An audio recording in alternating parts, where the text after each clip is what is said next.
pretenders to thoughtful gamers. Now some of you might be confused today about the title of this video. You're probably typing away in the comments, but thoughtful gamers, I thought you loved Mario Kart 8.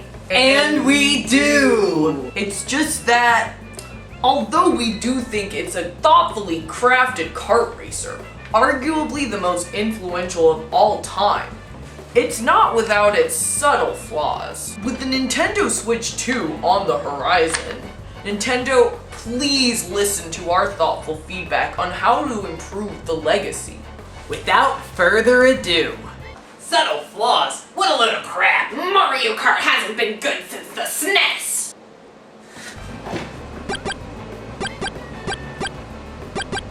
Time to scram! We'll be back!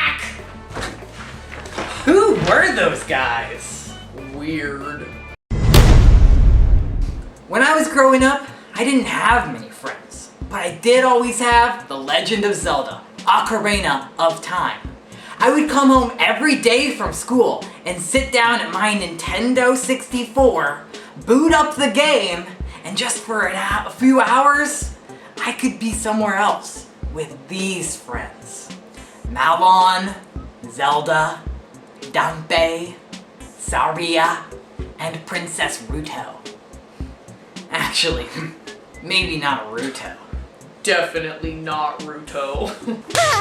That's why I was so excited when I heard Nintendo was releasing a Zelda map and making the hero of Hyrule finally playable in the Mario Kart universe. I mean, seriously, if you're gonna have everyone in Super Smash Bros. To fight, why not have them come out to Kart? Well, there may have been a good reason that Nintendo hadn't added Link to the racing roster in previous installments. I would argue that although Link is one of my absolute favorite game protagonists of all time, thank you to the legend Shigeru Miyamoto-san, I don't think that Link aesthetically fits the tone of the Mario universe. Plus, because he looks more like a normal human boy, it makes him look really awkward when piloting his kart, trying not to spill out. This isn't to say we don't think any characters from other franchises can't seemingly blend in with the established MK universe. Far from it! Take for instance, Banjo-Kazooie. Oh yeah, Banjo-Kazooie is basically Mario's spiritual video game brother since June 29th, 1998, when both their games pioneered the 3D platforming genre side by side. Banjo is tonally much closer to Mario universe than Link. He could even have a special animation where Kazooie throwing an item. He even had a racing game of his own that fucking sucked. This would be a chance to redeem him as a racer. Come on, Nintendo. Hey idiots! You think Link fits in less than innovative third-person shooter protagonist Inkling Boy and Inkling Girl? Inkling Girl and Inkling Boy are vibrant, fun, and more cartoonishly styled.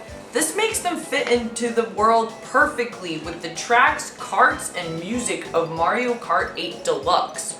I could totally see Mario exploring a world full of the Inklings in one of the Super Mario games. Banjo-Kazooie is perfectly proportioned. His character design is not at all off-putting or at odds. I love his shark tooth necklace. I really could see Banjo-Kazooie and Inkling Boy being best friends. They could help each other out. And Lord, do they need the help.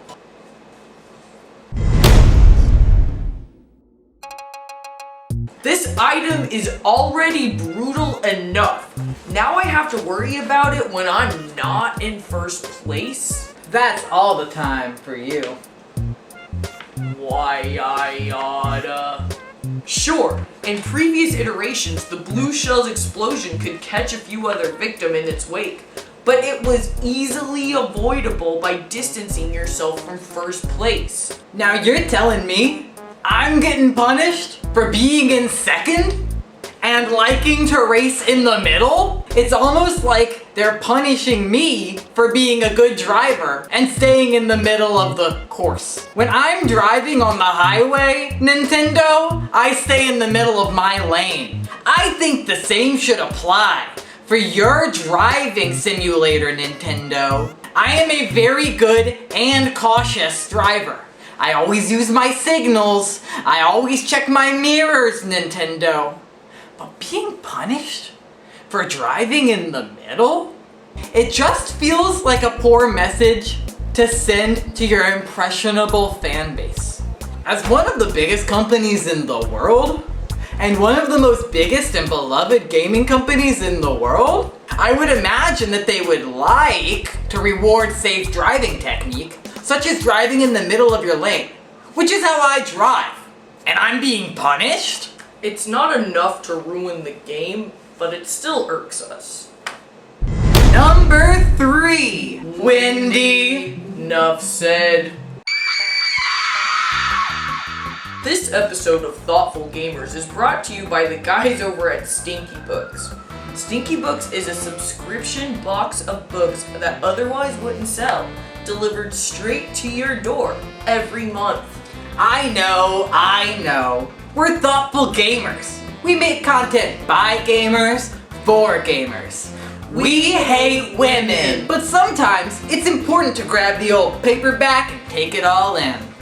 I can read. This month's box of books was curated by us, thoughtful gamers. So get it while you can for such incredible and impactful books as Super Mario 64, The Untold Story. From Villain to Hero, DK's Journey. Learn to Read with Kid Icarus. Sonic v Mario, Friend or Foe. The Unofficial Smash Bros. Bible. Listen to the gamers! How The Last of Us ruined gaming forever. Eternal Darkness, the game that saved my marriage. Koji Kondo's dirty little secret. Thanks again to Stinky Books for keeping us thoughtful with your incredible selection. Now, back to the list. Now, this is the part of the video where we have to remind our viewers that although we thoughtfully discuss all ages entertainment and media, specifically Nintendo and movies from the Disney Renaissance, we are not a kids channel. So if you are a kid, please click off. Go play a game or watch a kid's show or read a kid's book, but you can't be here for this. We are not kids. We are 2 adults making adult content for adults. Okay, this is for adults, by adults, so no kids allowed. Got it? Good. Let's party! Yeah, baby! Yeah, baby!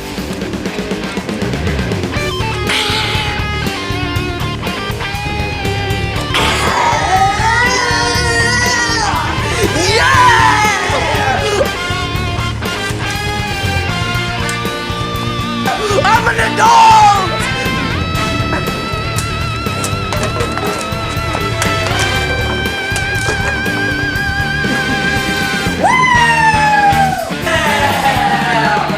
I'm not a kid! I love to party!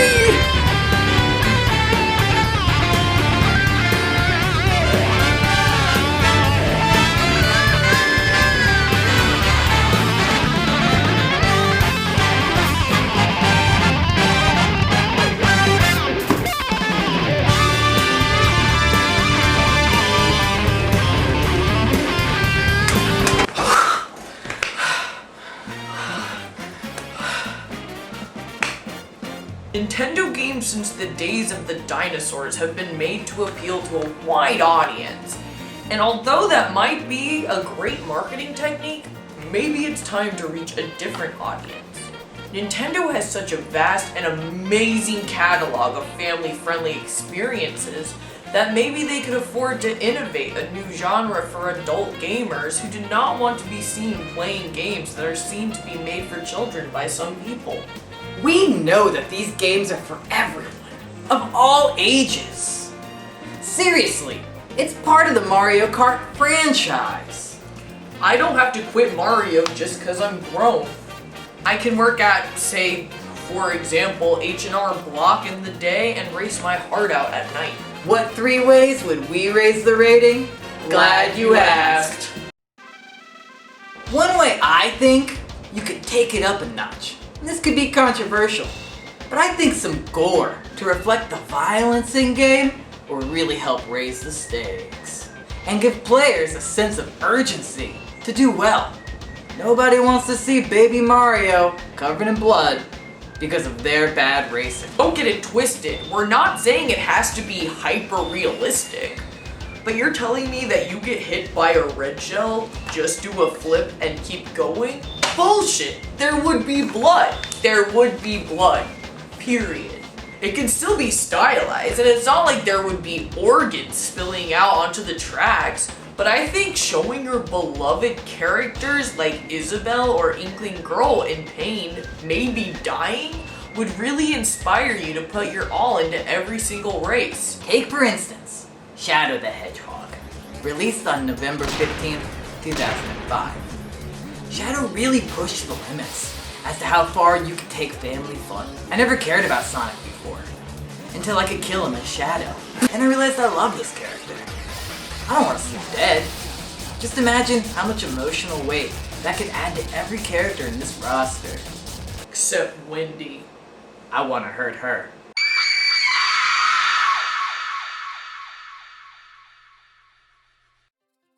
We all know the beloved catchphrases of the Mario Bros. World. It's a me. Let's go. Wahoo. Oh no. Mario. Mario! Oh, look at that. Toadsworth, did you see? I baked the cake for you. The princess is in another castle. But maybe it's time for the incredible voice talent to explore new sides of these iconic characters. I think one way to show that these games aren't just for kids is letting them loose and swear a bit. To illustrate our point, we got some talented voice actors together from our incredible Thoughtful Gamer forums.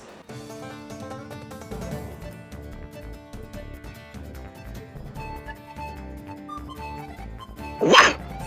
Fuck you! You should use a fucking breaker! I fucking hate you! Gay boy! Hey, fuck you, I'm a baby. Bitch! It's a fucking hot out here for a furry! Shit, dude, I'm a fucking flower. Fuck, man. Cunt! You are a dumb bitch. Oh, eat shit! My husband likes to be cucked! You novo rich bastards! Ha-ha, bitch! Ha-ha, you fucker! Ha-ha, you motherfucker! Ha-ha, you bitch! Ha-ha, you motherfucker! You fuck! You cunt! You stupid bitch. Come on, Nintendo. You know what you need to do. Video games have come so far from their Pong roots. Instead of just playing as single lines, you have a vast array of characters of all shapes and sizes. Many games nowadays feature characters both with emotional weight and highly sought after physical features. While I think everyone can agree that the ladies of the Mushroom Kingdom are beautiful, maybe it's time we saw a little more of them. I, for one, can't wait to explore these characters' naughty sides. And we aren't saying they would have to show full nudity or anything like that, but maybe a spicy new racing ensemble for some of the female characters would be just what the doctor ordered. Dr. Mario! Imagine if they let Peach wear a little dress on the bikes. It would give a whole new reason to study those replays. You can say that again. Imagine Imagine if they let you pick different clothes for your racer before every race to customize your own personal gaming experience. I'd like to wear a dress. Close your eyes. Is that Persona? I thought this was a video about Mario Kart 8 Deluxe on the Nintendo Switch. Not critically acclaimed, but non-Nintendo made Persona 5 Strikers. Imagine this. You start the game, waking up in your familiar blue bed. You and your trusty bird Kazooie hop in the cart, driving directly to Princess Peach's castle for a day of racing. Do you think she has like monogram toilet paper or something? PP. I guess there's a double meaning there. You can earn XP by winning races, and when it wasn't race day, you spend your time hanging out with fellow racers and friends of your choosing. Maybe this would unlock different outfits or carts even for the characters you become close with. Not to mention the sense of camaraderie that it cultivates on the raceway. Not to mention the opportunity for romantic endings. Mario Kart harem? Sign me up. Yeah, there could be a story mode, and at the end of it, you could have an epic race with Bowser himself. One-on-one. All of your friends that you hung out with you in the game before would be there racing beside your side. But they aren't racing. They're throwing support items. Maybe mushrooms or golden mushrooms? Sometimes a star if you were really close with them. Maybe they could have different voice lines too, depending on how many dates you went on. Donkey Kong could play his bongos for you for a special power-up. There's one very intense mission where you touch down on the beach and engage the enemy. I can't wait to take Spike to Coconut Mall for a day of fun and play. Dry Bowser and I are in the hot tub after school. There could be a level where you go to space to save Rosalina from her own personal demons. And we're not talking about Luma.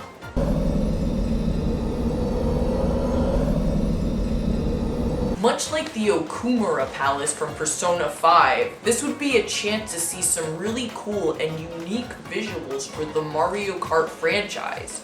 Now that I think about it, a lot of the space-centric levels in other Mario games are some of my favorites, such as the space level in Paper Mario: The Thousand-Year Door, all of Super Mario Galaxy and Super Mario Galaxy 2, not to mention the part in the OG's Luigi's Mansion where you have to get the star item to bring to Madame Clairvoya from the observatory to help her channel the spirit of the missing Mario. Talk about a beautiful atmosphere. And of course, who can forget Rainbow Road! Every choice made in your day-to-day life in the various locations represented in Mario Kart would have a direct consequence on your racing ability. Going to school to race stats, hanging out and going on dates with different characters would unlock special and unique abilities related to each of those characters. Donkey Kong's Conga power-up, I'm looking at you. That would obviously give your racer more strength. Dry Bones Desert Challenge, that would increase your speed immensely. In conclusion, obviously we love all Nintendo games as they stand. This company made us. They are so generous and kind time after time, giving us incredible pieces of art that have shaped our lives and changed the media landscape forever. However, that love has given us intimate knowledge. In some ways, we as fans know these games even better than the developers. And that is why we have made our thoughtful suggestions about what to make these games soar going forward into the bright future of gaming. Thank you so much, Nintenderds, for watching this thoughtful video. Don't forget to smash bros that like button, subscribe, and hit that bell icon. You can also follow me on my personal channel to see my mom's progress raising and breeding Shetland ponies. And you can follow my personal account to watch my psychological breakdown of Bowser Jr. over the years. As always, we'll keep thinking to keep it thoughtful. Did we ever say our names?